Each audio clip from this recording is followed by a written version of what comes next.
कुछ अगर बोले कहोगे तो हम माइक में ही करवा बतियाई वहीं गरीब सा केहू हो आ बिहार के देखो गरीब के देखो ना तब धन के पेट अपन के खदी आवे ई कोनो निमन काम नहीं थी सब के देख के चलो हां ई करी हम अब ना धन के वोट ना देनी हो राई छाई हो गला के दुनिया मारे चिकारा के कहां से वोट हो जा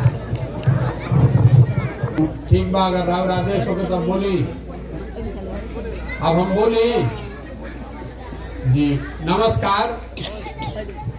सबसे पहले तो आपको नव वर्ष की शुभकामना। मेरा नाम है प्रशांत किशोर और हम नेता ना हैं।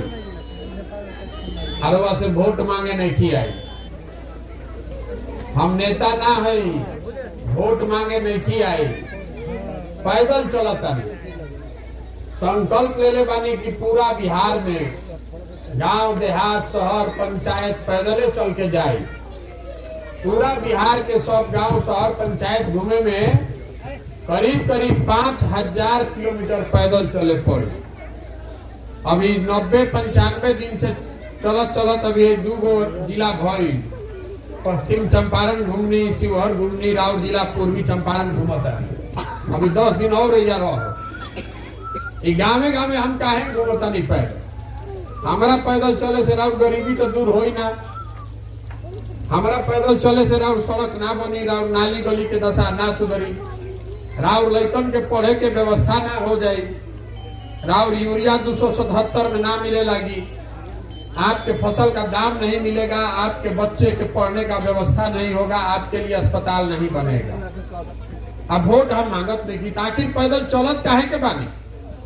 आधा आदमी तो ये कहता ये भाई वोट मांगत नहीं खन, इनका पैदल चले से हमनी के कुछ देत है नहीं खन, तो इनका पैदल चले से फायदा का बा।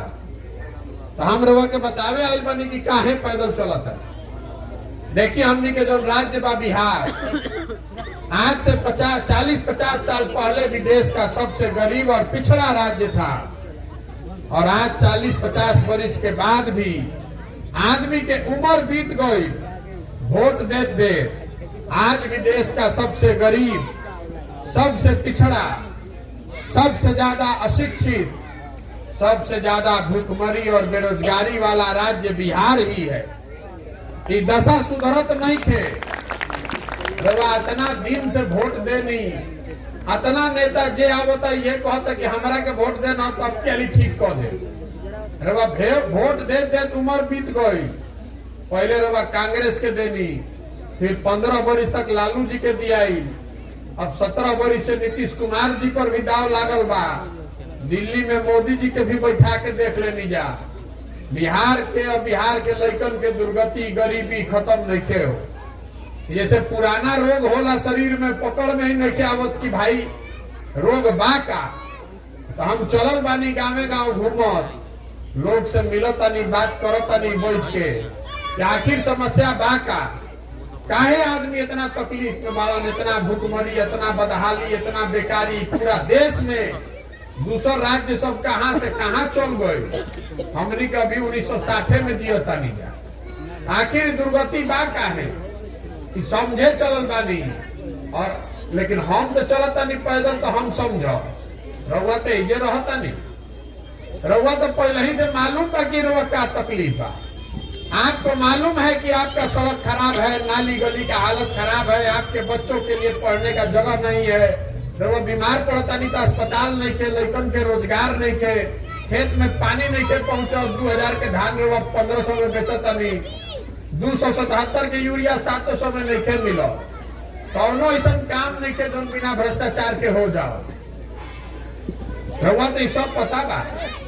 तो आखिर सुधरत काहे नहीं खे ये बतावे चलल बानी। देखी सुधरत ऐसे नहीं थे कि 5 वर्ष बिहार में आदमी बैठ के बतियावता, जहां वो चल जाए, घर में, दलान में, खेत में, खलिहान में, चौक पर, चौराहा पर, चाय के दुकान पर, सैलून में, जहां चल जाए आदमी ये बतियावता कि बिहार में क्या खराब बा। लेकिन जहिया वोट होता रे भाई, वो दिन सब बात हमनी के भुला जाता। अभी हम बोले शुरू ना कोई नहीं, पहले चाची कहता कि गरीब के कोई पूछता, ठीक है बात बा, कोई नहीं के पूछता। उहे गरीब के जब वोट देवे जाता, गरीब के हाथ में एक अधिकार बा, वोट के अधिकार। जब तक आप बटन नहीं दबाइएगा तब तक कोई राजा नहीं बन सकता है। लेकिन जब वो अधिकार के दिन आवता तो वह सब बात भुला जाता नहीं। वो दिन भुला जाता नहीं रहुआ कि रहुआ यूरिया ना मिलल रहे। वो दिन भुला गई नहीं कि अस्पताल में गई रही तो डॉक्टर ना बेटाई रहन दवाई नहीं थे। वो दिन भुला गई नहीं कि हमारे 277 रुपए के यूरिया खातिर बड़ा कष्ट भइल रहे।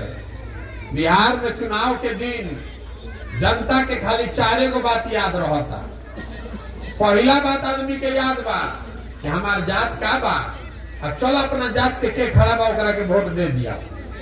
जे जात से बच गई, जे जात से बच जाता ओकरा के हिंदू मुसलमान भारत पाकिस्तान पुलवामा के नाम पर आदमी वोट लेता। 2019 में याद वही लोकसभा चुनाव लागल रहे, आदमी अपने से कहता ए छोड़ा राधा मोहन जी के, मोदी जी के देखो, पाकिस्तान देखो, चलो चलो तुरंत वोट दो। वो दिन रवा भुला गई नहीं कि हमार सड़क टूटल बा। वो दिन भुला गई नहीं कि लड़का के पढ़े के व्यवस्था नहीं थे। जे दोनों से बच जाता वो कहता ए भैया जाए दी, रोड खराब बतो रहे दी, जाए दी, पढ़े के व्यवस्था नहीं थे, हमने के लड़कन के रोजगार नहीं थे। लेकिन और जो अपराधी वाला जंगल राज रहे ना, ऊ ना चाहिए रे भाई। पहले बड़ा अपराध रहे, सांझ होत आदमी भागत रहन घर में, रवन लेकिन न जानो जाए दी काम ना हो मरी चाहे जी ये लोग के वोट देवे दी। तो लालू जी के डर से कि कहीं लालटेन मत आ जावे, डर से आदमी भाजपा के फिर दे देता लोग। और चौथा समाज हम लोग के मुसलमान भाई का है।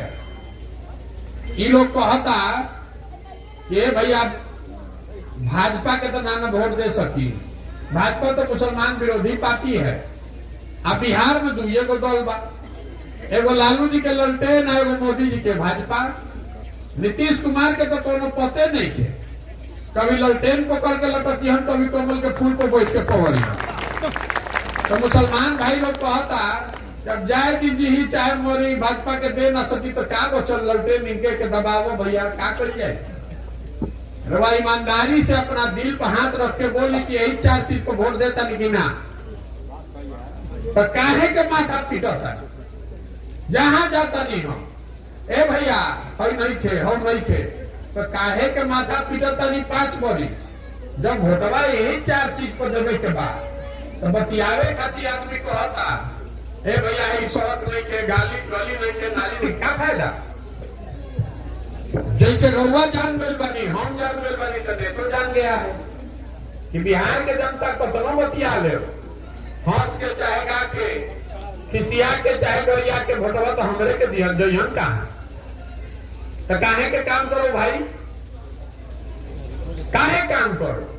तो हम पैदल चलल बानी बतावे खातिर, वोट नहीं मांगो, हाथ जोड़ता नहीं, सबके समझावे के प्रयास करता नहीं कि अगर आप अपने और अपने बच्चे का चिंता नहीं कीजिएगा तो कोई दल कोई नेता आपका चिंता नहीं करेगा। करेगा भाई, काहे करेगा चिंता।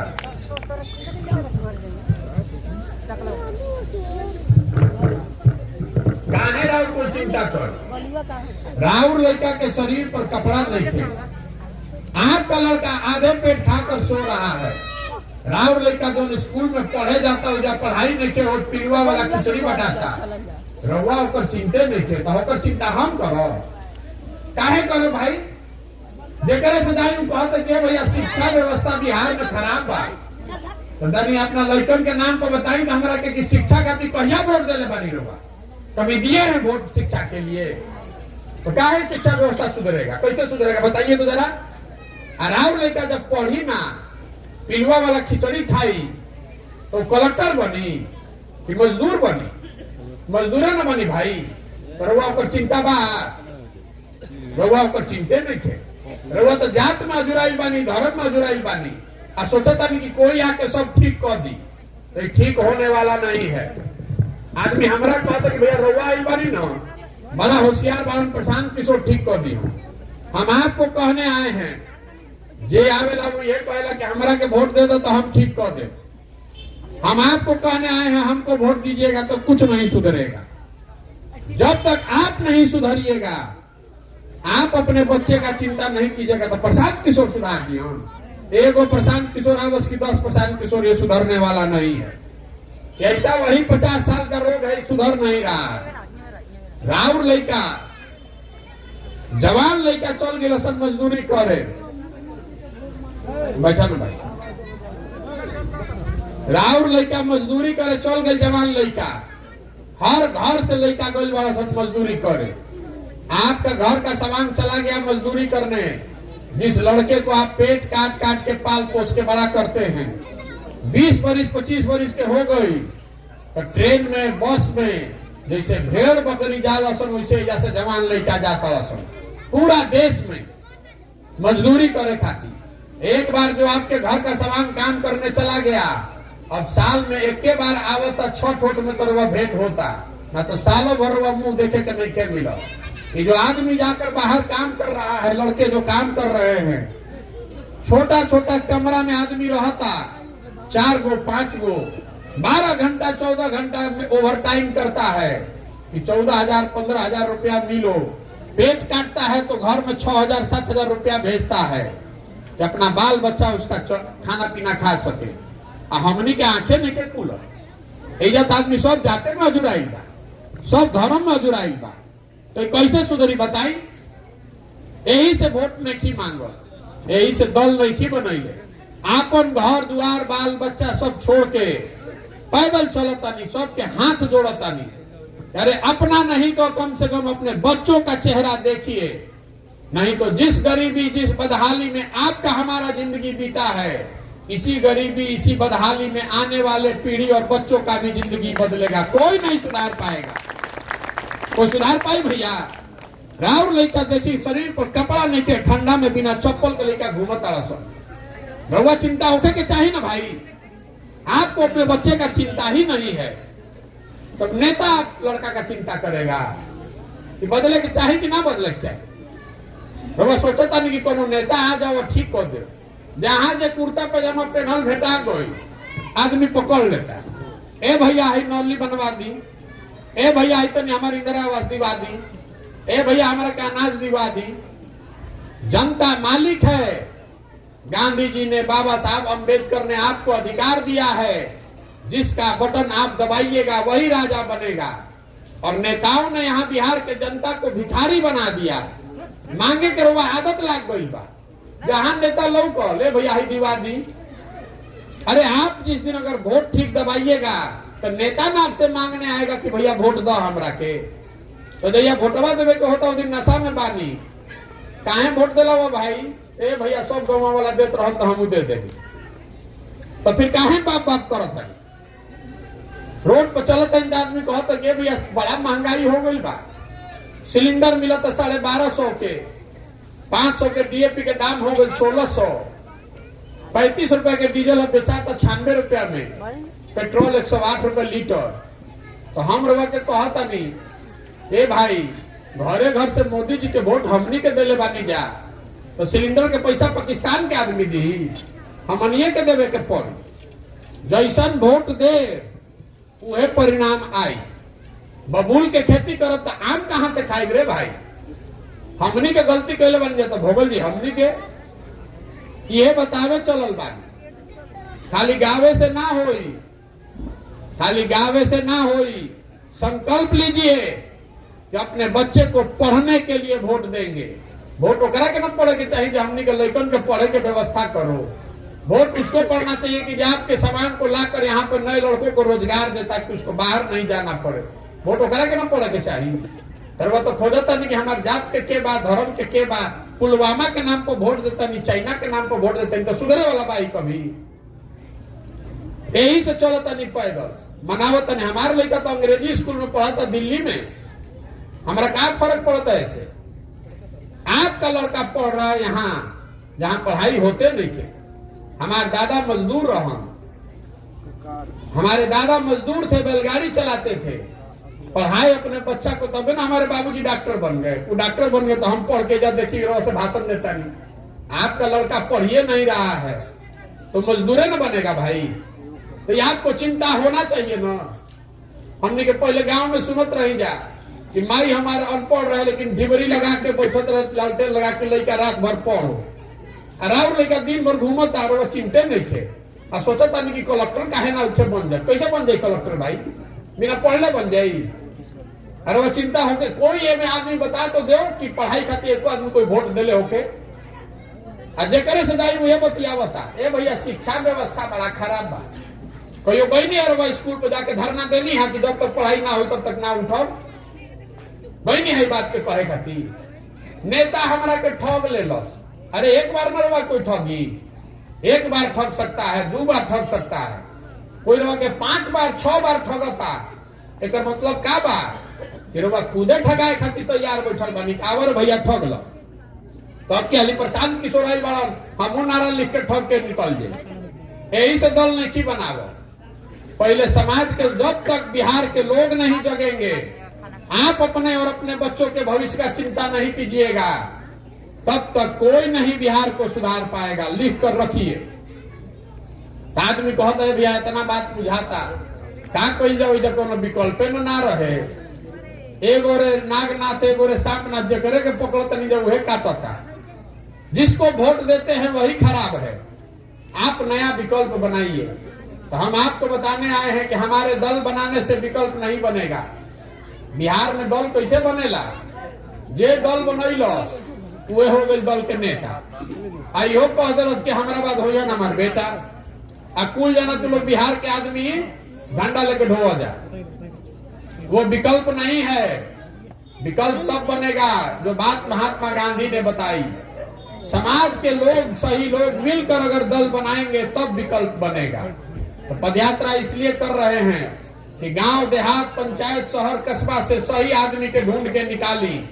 जब पूरा बिहार घूम ले हजारों ऐसे आदमी को एक साथ बैठाएंगे, जिसको चुनकर निकालेंगे उसको एक साथ बैठाएंगे।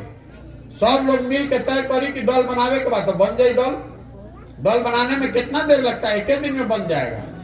लेकिन अगर दल बन गया तो दल प्रशांत किशोर का नहीं होना चाहिए, किसी एक व्यक्ति का नहीं, किसी जाति का नहीं, किसी परिवार का नहीं। दल होना चाहिए बिहार के उन सारे लोगों का जो इसको मिलकर बनाए और आगे मिलकर ही चलाए, तब न बात बनेगी। है ना, दल बनेगी हम ही हो जाए कर नेता तो कैसे चली।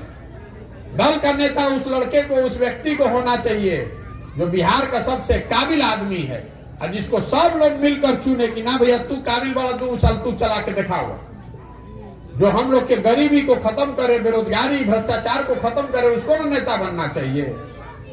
इसीलिए निकले हैं पदयात्रा पर। पदयात्रा पर इसलिए भी निकले हैं कि गांव देहात में चलता नहीं तो हमारा समस्या लौकता। फिर और नाली के का दशा बार और गली के का दशा बार, वह खेत में पानी पहुंचता कि ना, यूरिया कितना में मिलता, धान रवा कितना में बेचता नहीं, और स्कूल के का हालत बा, अस्पताल के का हालत बा, ये देखता नहीं। तो हर पंचायत के 10 साल के विकास के योजना बनवा रहल बने। बिहार का नहीं, बिहार के हर पंचायत का अलग अलग। आप जब पदयात्रा खत्म होगी तो ये विकास का योजना बनाकर जारी करेंगे। आप देख पाइएगा कि आपके पंचायत के विकास के लिए जन सुराज की योजना क्या है। अब विकास का योजना मतलब सड़क का बनना नहीं है। सड़क टूटल गई तो बन ही के चाहिए। विकास का योजना मतलब यहाँ पर ये बताएंगे कि आपके बच्चों के पढ़ने के लिए बेहतर व्यवस्था कैसे बनाई जाएगी। ये बताएंगे कि आपके पंचायत में खेती किसानी करने वाले आदमी का आमदनी कैसे बढ़ाया जाएगा। और साथ में ये भी बताई कि रउए पंचायत में कम से कम 500 से 1000 आदमी के नया रोजगार के अवसर कैसे दिया जाए ताकि कोई के बाहर जाके मजदूरी ना करे पड़े। ये बना के जारी करो। रउआ ठीक लागी पढ़ी, ओकरा के देखी समझी, ठीक लागे तो अपनाई, और ना ठीक लागी तो फेंक ले। जिसको वोट देते हैं देते रहिएगा। इसी 3 उद्देश्य से चले हैं पैदल। जनता को हाथ जोड़कर समझा रहे हैं कि जात पर नहीं, धर्म पर नहीं, भारत पाकिस्तान पुलवामा के नाम पर नहीं, अपने बच्चों के चेहरा को देखकर वोट दीजिए, अपने बच्चों के भविष्य के लिए वोट दीजिए।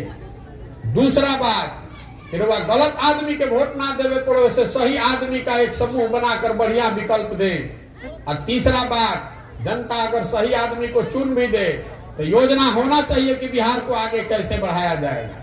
कि तीनों चीज के समेटे खातिर पैदल चलल बानी।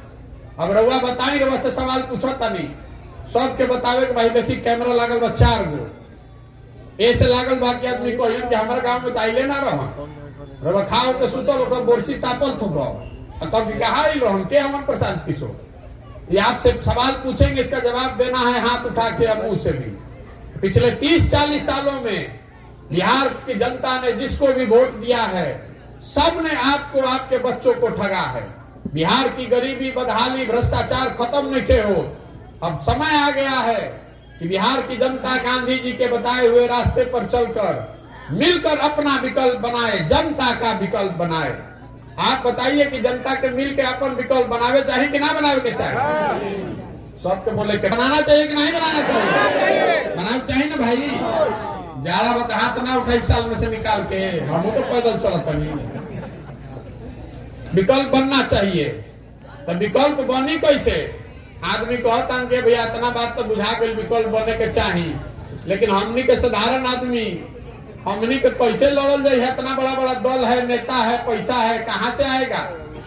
तो आपको बता रहे हैं, लोकतंत्र में जन बल के आगे कोई बल नहीं है।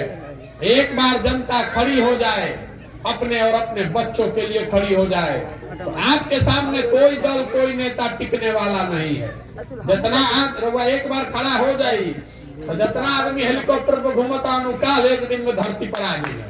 ये जनता में ताकत है। आज दूसर बात समझ ली, जे हमारा के जाना था प्रशांत किशोर के, ओकरा मालूम बा कि आदमी को और कुछ आए चाहे नहीं, चुनाव लड़ाने आता है। पिछला 10 साल में जिस दल का, जिस नेता का हाथ पकड़े हैं, कभी चुनावे नहीं हारा है। तो इस बार दल को छोड़ दिए, नेता को छोड़ दिए, बिहार की जनता का हाथ पकड़े हैं। जिसको भी बिहार की जनता अपने समाज चुन कर निकाल देगा, उसी के पीछे अपना पूरा ताकत, शक्ति, पैसा, बुद्धि लगाएंगे और आपके सहयोग और आशीर्वाद से उसको जिता कर लाएंगे।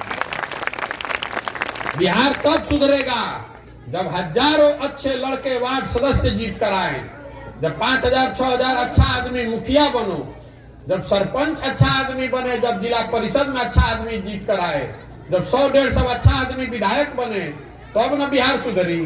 खाली मुख्यमंत्री बदलने से बिहार नहीं सुधरने वाला है। पूरा व्यवस्था में घुन लग गया है, नीचे से लेके ऊपर तक। ये कैसे सुधरी? सुधारना है तो पूरा व्यवस्था सुधारना पड़ेगा। यही से पैदल चलता नहीं। तो प्रयास करी है कि ना करी? प्रयास होके चाहिए ना भाई, होना चाहिए ना। तो हम रवा से वोट नहीं मांगो, रवा से पैसा चंदा नहीं मांगत, कोई के एक कप चाय ना पी। देख ली नजर घुमा के, कहीं अपन फोटो भी नहीं लगैले। चलल बानी ये काम के करे खातिर। इसलिए मांग रहे हैं। आप क्या मांग रहे हैं? आपसे आपका समर्थन और आशीर्वाद मांगने आए हैं। ये कठिन काम है। 40-50 साल में कोई किसी का हिम्मत नहीं पड़ा बिहार में समाज में जाकर लोगों को जगाने का, समझाने का। ये करने निकले हैं। अगर इसको सफल होना है तो ऊपर वाले की कृपा चाहिए और आपका आशीर्वाद चाहिए। अगर आपको लगता है कि जो काम कर रहे हैं ये समाज के हक में है, बिहार के बच्चों के भविष्य के लिए है, तो एक बार हाथ उठाकर आशीर्वाद दीजिए। आपका आशीर्वाद है ना? ओके ना? प्रयास। एगो अंतिम बात समझ ली, बिहार के हमने के बहरी जाता नहीं जा तो कहता सन बिहारी मतलब बेवकूफ। बिहारी शब्द गाली बन गया है। हम लोग मजदूर बनाने का फैक्ट्री बना दिए गए हैं। देश भर में जकरा मजदूर चाहिए तो कहता जा बिहार से मजदूर पकड़ के ले आओ। ये स्थिति बदलनी चाहिए। हम लोग मजदूर बनाने के लिए, पूरा भारत में मजदूरी करने के लिए नहीं पैदा हुए हैं। ये संकल्प लीजिए कि हमारे बच्चे मजदूर नहीं बनेंगे। मजदूरी करने के लिए हम लोग पैदा हुए हैं। ये ज्ञान की भूमि रही है। देवताओं को भी आकर यहाँ ज्ञान मिला है। अभी हम बगल में आवत नहीं महात्मा गांधी के आश्रम से। गांधी जी को महात्मा इसी भूमि ने बनाया। महात्मा बुद्ध को ज्ञान यहाँ मिला। रामचंद्र जी पढ़ाई करने यहाँ आए। ये इतनी पावन और पवित्र भूमि है। और आज हमने के जाता नहीं जा बहरी तो कहता सन बिहारी मतलब बेवकूफ। हम लोग बेवकूफ आदमी हैं। बिहार के लोग बेवकूफ नहीं हैं, यहाँ के नेताओं ने, व्यवस्था ने हम लोग को बेवकूफ बना दिया है। एक बार आप अपने जग जाइएगा, अपने बच्चों के लिए जग जाइएगा और व्यवस्था नहीं बनाइए तो जो बच्चे आपके जाकर बाहर फैक्ट्री में मजदूरी कर रहे हैं, वही लड़के आकर बिहार में फैक्ट्री लगाएंगे भी और चलाएंगे भी। इतनी ताकत है इस जमीन में। इसलिए इस मिट्टी के सम्मान में एक नारा लगाएंगे, फिर आपको जाके घरे बोरसीता पिएगा। मैं बोलूंगा जय बिहार, और वह बोले के बाद जय जय बिहार, जय बिहार। बिहार के आदमी अपना जमीन खातिर भी नारा नहीं लगा हुआ। जय बिहार, जय बिहार। बहुत